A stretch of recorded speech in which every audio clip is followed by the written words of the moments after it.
Hey everybody, welcome to another edition of Friday Night Scripture Reading, live from G3. JC wrote a message on the board back there. She wrote, hey, and I finished it off with from G3. And then we realized it's mirror image, so we had to rewrite it backwards. But anyway, hey from G3 in Atlanta.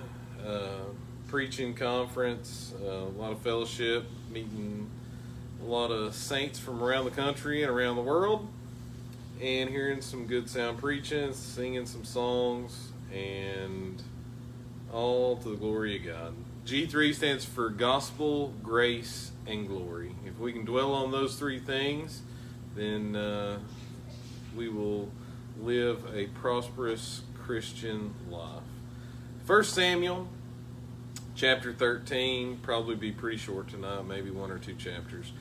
1 Samuel, chapter 13. Saul was 30 years old when he began to reign, and he reigned 42 years over Israel. Now Saul chose for himself 3,000 men of Israel, of which 2,000 were with Saul in Michmash and in the hill country of Bethel, while 1,000 were with Jonathan at Gibeah of Benjamin. But he sent away the rest of the people, each to his tent.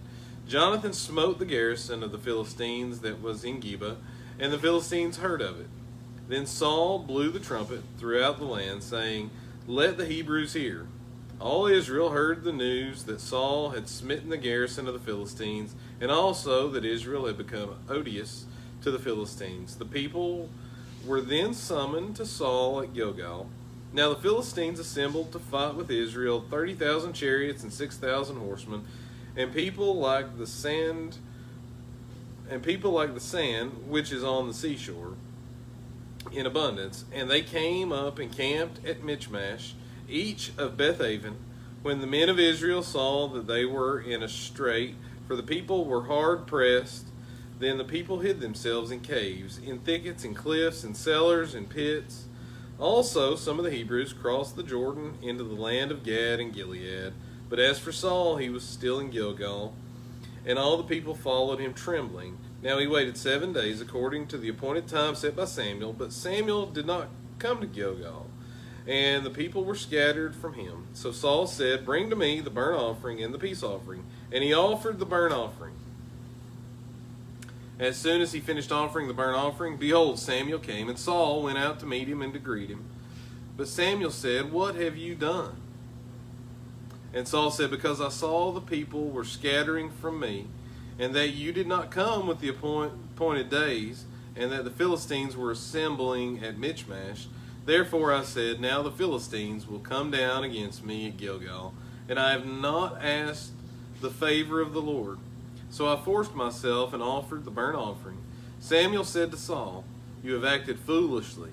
You have not kept the commandment of the Lord your God, which he commanded you. For now the Lord would have established your kingdom over Israel forever.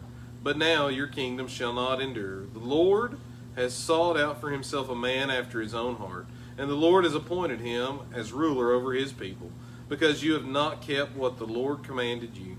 Then Samuel rose and went up from Gilgal to Gibeah of Benjamin, and Saul numbered the people who were present with him, about 600 men. Now Saul and his son Jonathan and the people who were present with them were staying in Gibeah of Benjamin, while the Philistines camped at Michmash. And the raiders came from the camp of the Philistines in 3 companies. One company turned toward Ophrah to the land of Shual, and another company turned toward Beth-horon, and another company turned toward the border which overlooks the valley of Zebulun, toward the wilderness. Now no blacksmith could be found in all the land of Israel.